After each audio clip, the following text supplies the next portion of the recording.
This is our last section on pollution. This is on reducing the amount of solid waste that we have and talking a little bit about hazardous waste. So in order to reduce the waste that we have, we can look at changing the design of a product, at how we manufacture it, how much of it we purchase, or what materials are used in order to reduce the amount of materials or the toxicity of those materials before they end up municipal solid waste. So there are my notes. When we reuse materials, then we produce less waste, and that has the added benefit of reducing the expense of both the production of it, you're using less, so you're having to buy less, and also the expense of disposing of it. So ideas like using both sides of your paper, reusing utensils, things that can be washed, not plastic utensils, reusable containers, refillable, things like that that would last longer. You don't have to buy so much of and use so much of and dispose so much of.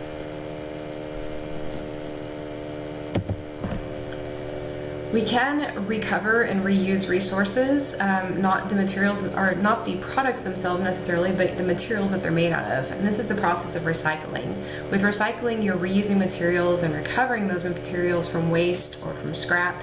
And this has the benefit of saving us energy, water, and other resources, both in finding, manufacturing those products, and if they're metals, and digging them out of the ground, mining. So to recycle, we have to collect the discarded materials. Some of you may have a recycling bin at your house, and that's where you put your recyclable materials. So a company comes and collects those. They sort them out. A lot of us have single stream recycling, which is where you just put everything in one big container.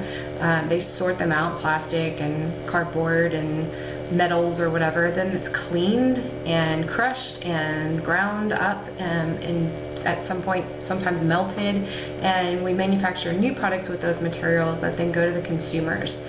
And the best way to encourage recycling is to look out for products that are recycled, that are made of recycled materials. If more of us buy more recycled materials, then our manufacturers will see that that's a need, and they'll respond to that supply and demand, that demand of us. Composting is another great way to, it's kind of like reusing materials. In this case, we're talking about organic waste. Nearly 14% of a community's solid waste is yard waste. And then of course there's other organic waste like food scraps out of your kitchen. From these we can take and put them into a container and let organisms break them down naturally, and that creates what's called compost. Compost is dark brown crumbly material, kind of like soil. You spread it on your gardens with other dirt, and that enriches the soil. Benefits, of course, you don't have all that waste going to landfills. It's providing nutrients back to the soil. You get an increase in those organisms that we want to help keep our yard healthy, like worms, centipedes. It can suppress some plant diseases because you are using everything on site. You're not bringing in things from off site. And the best thing is we don't have to use synthetic chemicals for fertilizer or pesticides. Here's kind of a graphic of what can be composted, and there are some things that cannot be composted. Things like meat and bones don't work well in compost piles. Weeds, of course, you don't want to respread those seeds, plastics, but there's a lot of things in that green column that can be composted at home. So here's our composting notes.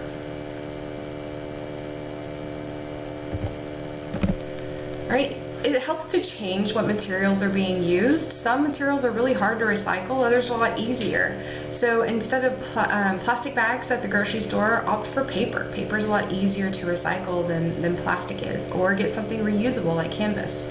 Instead of plastic water bottles, use refillable metal containers. And you're producing less waste, and you are reusing something over and over. It saves you money too.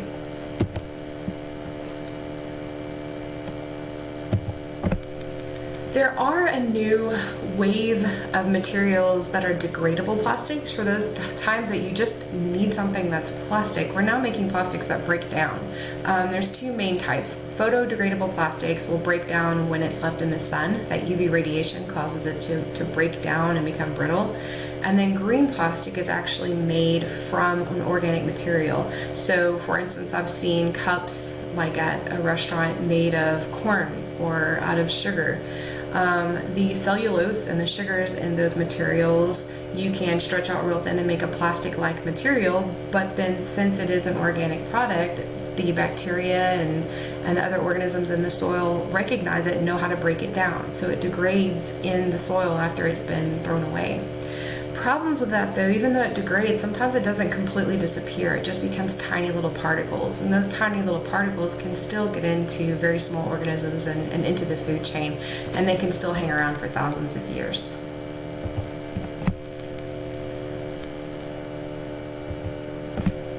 So let's talk for a bit about hazardous waste. Hazardous waste is its own little separate category because this waste has a potential to risk the health of humans or other living things.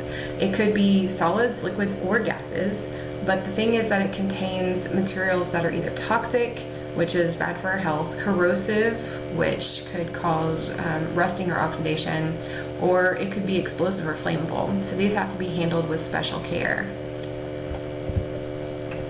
There's several different types of hazardous waste. Some are more industrial products, some you have around your house. So cleaners, solvents, heating system, the chemicals that run in there, solvents, lubricants, sealants, heavy metals like mercury and zinc, pesticides, radioactive waste from our nuclear power plants. Those are all considered hazardous waste and have to be treated specially.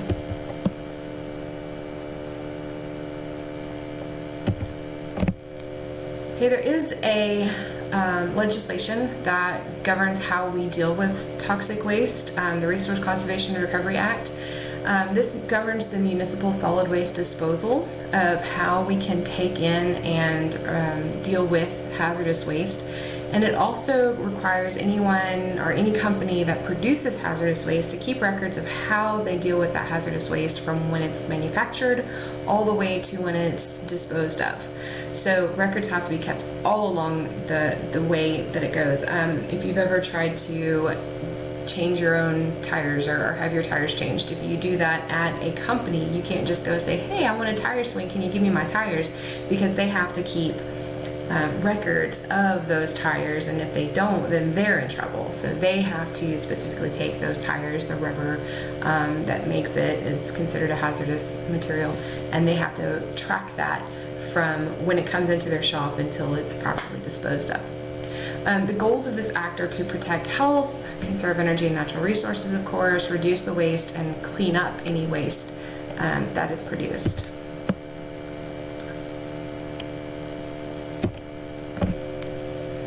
So a little while ago we talked about hazardous waste sites and how the EPA requires owners of the sites that have hazardous waste to clean them up. This is called the Superfund Act. And so when a site is declared a Superfund site, that means that it has hazardous waste there, and the company that owns the land is required to clean it up. Now, if the owner cannot be tracked, or if the site was contaminated before this law went into effect, they also have a fund created to set up to clean up, those abandoned Superfund sites. So here's a list, or a map, I guess I'd say, of all the Superfund sites that we have in the United States that are classified that way.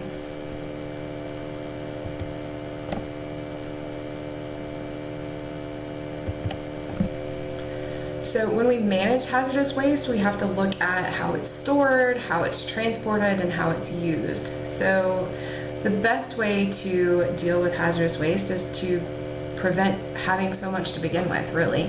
If we use less of it, we create less of it, then we have less of it to deal with. A couple of ways we can take care of it is we can maybe find a way to recycle or use it. There are some companies that specialize in taking spent chemicals or spent petroleum and turning it into a new product. There are some that specialize in recovering the useful things and getting rid of the waste. Some can be treated with other chemicals to make them less hazardous, such as acids. You can treat them with a base to kind of neutralize them and make them less harmful. And then there's a process called bioremediation, that uses plants or bacteria, living things, to break down the material.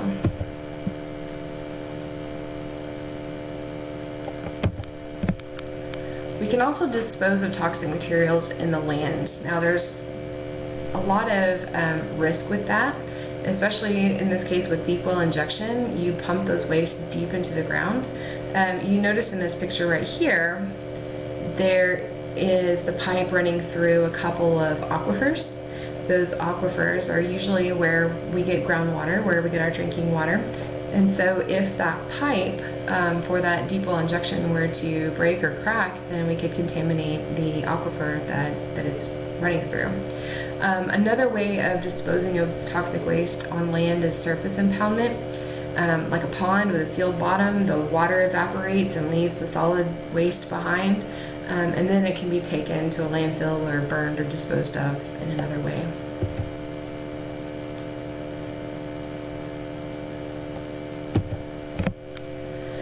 The process of remediation is the process of removing hazardous waste from a site, and there's lots of ways you can do that. You can of course absorb them, you can break them down, you can reduce the toxicity, and that can be done with either chemical agents or with biological agents.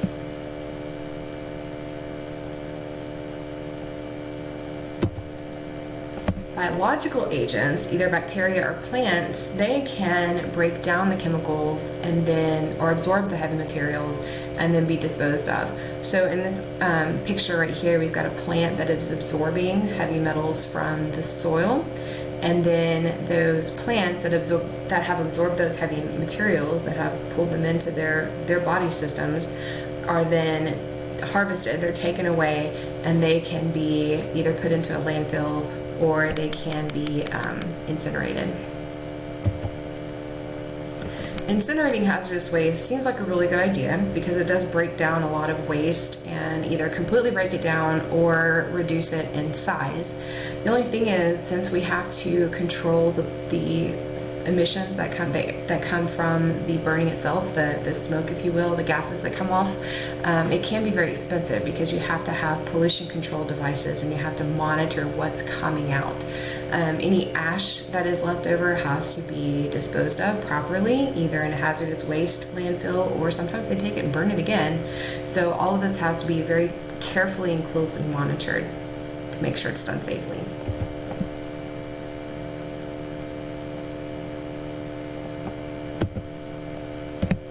We can also export our hazardous waste, send it over to another country. This could be good because there are some companies in some countries that specialize in treating, disposing of, or recycling a particular type of waste. Lately we've been talking a lot about e-waste in the news. E-waste is electronics, so the metals that we use in our phones and our computers have to be taken out and treated carefully. Some can be very corrosive or toxic. The drawback to that is sometimes we're not exporting to a country because they specialize, but because they just have less strict rules and they've offered to take our money and take our waste, and then nothing special really happens with them because they just don't have the environmental legislation or the environmental regulations that the other countries have. So you have to be real careful of why and how it's being exported.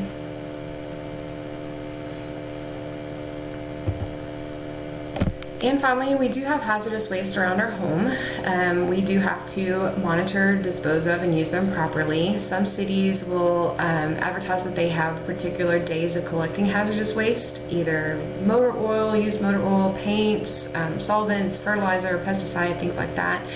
There are trained workers at these facilities to sort out and either recycle or dispose of those hazardous waste. So look for those days on your local city waste service, the trash service. And I've included a link to another video here. This is just a really interesting process of how they recycle paint in a facility in Austin, so check that out.